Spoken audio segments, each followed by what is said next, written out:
Hi guys, welcome back to our channel.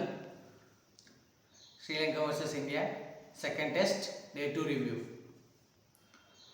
నిన్న 300 for 5తో end అయింది first day. ఈరోజు చూసుకుంటే సెకండ్ డే స్టార్ట్ అవ్వడం చాలా పాజిటివ్గానే స్టార్ట్ అయింది. ఈరోజు కూడా ధ్రువ్ జురేల్ అండ్ సరాన్ జైన్ స్టార్ట్ చేశారు. బట్ స్టార్ట్ అయిన కొద్దిసేపటికే సరాన్స్ జైన్ తన వికెట్ ఇచ్చేశాడు అసితా ఫెర్నాండోకి. నిన్నట్లాగానే అసితా ఫెర్నాండో ఈరోజు కూడా చాలా బాగా బౌలింగ్ వేశాడు. సరాన్స్ జైన్ సిక్స్ రన్స్ దగ్గర అవుట్ అయిపోయాడు. దెన్ నెక్స్ట్ మనం అనుకున్నట్లుగానే సరాన్స్ జైన్ వికెట్ పడితే నిన్న రిషబ్ పంత్ రిటైర్డ్ అట్టుగా బయటికి వెళ్ళిపోయిన రిషబ్ పంత్ వస్తే బ్యాటింగ్కి బాగుంటుంది అనుకున్నాము. అలాగే రిషబ్ పంత్ బ్యాటింగ్కి వచ్చాడు. వచ్చిన తర్వాత రిషబ్ పంత్ స్టైల్లో బ్యాటింగ్ చేశాడా అంటే ఎగ్జాక్ట్గా కాదు. ఎందుకంటే రిషబ్ పంత్ చాలా అగ్రెసివ్గా స్టార్ట్ చేస్తాడు. అగ్రెసివ్గా స్టార్ట్ చేసి చాలా ఫాస్ట్గా ఆడుతూ ఉంటాడు. Run to ball to ball, ball to run, ball to run అట్లా చేస్తూ ఉంటాడు. బట్ ఈరోజు ఎందుకో మరి అగ్రెషన్ విత్ కాషన్తో ఆడినట్లు అనిపించింది. But it's okay. Rishabh Pant కూడా 63 రన్స్ చేశాడు 89 బాల్స్. లంచ్ అయిపోయిన వెంటనే ఫస్ట్ బాల్ నుండి రిషబ్ పంత్ అగ్రెసివ్గా ఆడడానికి వెళ్ళి అవుట్ అయిపోయాడు. ఇక ధ్రువ్ జురేల్ విషయానికి వస్తే తను నెట్ 7 వచ్చాడు.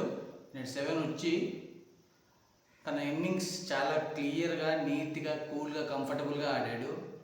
ఎంత క్లియర్గా ఆడాడంటే, ఎంత కూల్గా ఆడాడంటే తన లాస్ట్ సింగిల్ సెంచరీ కొట్టడానికి లాస్ట్ సింగిల్ తీసుకునేంత వరకు వాళ్ళకి ఒక్క ఛాన్స్ కూడా ఇవ్వలేదు. తన సెంచరీ చేయడానికి 99 దగ్గర కొన్ని బాల్స్ ఎక్కువనే ఆడినట్లు అనిపించింది. నా దృష్టిలో కొంచెం ఆ టీ బ్రేక్ ముందు ఎర్లీ టీ బ్రేక్ తీసుకున్నారు. క్లౌడ్స్ రావడం వల్ల రైన్ వస్తుందని ఎర్లీ టీ బ్రేక్ తీసుకున్నారు. దానికి ముందు కాస్త ప్రొయాక్టివ్గా ఆడి ఉంటే బెటర్.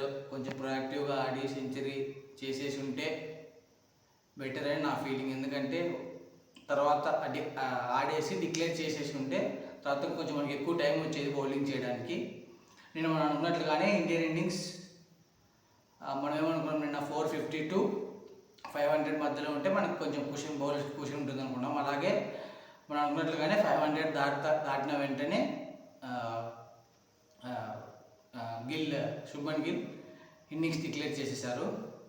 ఇన్నింగ్స్ డిక్లేర్ చేశాక శ్రీలంక ఫస్ట్ ఇన్నింగ్స్ స్టార్ట్ చేసింది. యాజ్ యూజువల్ ఫాస్ట్ బౌలర్స్తో స్టార్ట్ చేశారు బౌలింగ్. 2 ends నుంచి ఫాస్ట్ బౌలర్స్ వచ్చారు, సిరాజ్ అండ్ ప్రసిద్ధ్ కృష్ణ. మనం చూసినట్లయితే సిరాజ్ టైట్ లెన్స్ వేశాడు ఫస్ట్ ఓవర్లో. Prasidh Krishna actually is the hit the deck kind of a bowler. అంటే బాగా గుద్ది వేస్తూ ఉంటాడు బాల్స్ని.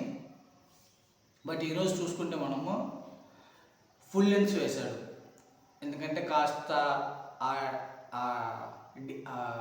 ఏమంటాం మనము ఆ స్కిటీనెస్, పిచ్లో ఆ స్కిటీనెస్ని స్టార్టింగ్లో న్యూ బాల్ ఉంటుంది, లాకర్ బాగుంటుంది, లెదర్ బాగుంటుంది, సీమ్ కండిషన్స్ బాగాలేకపోయినా సీమ్ బాగుంటుంది కాబట్టి బాల్కి ఆ స్కిటీనెస్ని యూజ్ చేసుకోవడానికి ఫుల్ లెంత్ బాల్స్ వేస్తాడు. జనరల్గా Prasidh Krishna back of the length balls వేస్తూ ఉంటాడు అండ్ షార్ట్ పిచ్ బాల్స్ వేస్తూ ఉంటాడు. బట్ అలాగే ఒక బాల్ వేసి లాహిరు ఉదారా వికెట్ తీసుకున్నాడు. నెక్స్ట్ నైట్ వాచ్మెన్గా ప్రభాత్ జయసూర్య వచ్చాడు. వచ్చిన తర్వాత అంత కంఫర్టబుల్గా అనిపించలేదు innings. Manav Suthar next first bowling చేంజ్గా మానవ్ సుతర్ వచ్చాడు. మానవ్ సుతర్ ఒక ఓవర్ వేసి 6 runs ఇచ్చి ఒక వికెట్ తీసుకున్నాడు. నైట్ వాచ్మెన్గా వచ్చిన ప్రభాత్ జయసూర్య వికెట్ తీసుకున్నాడు.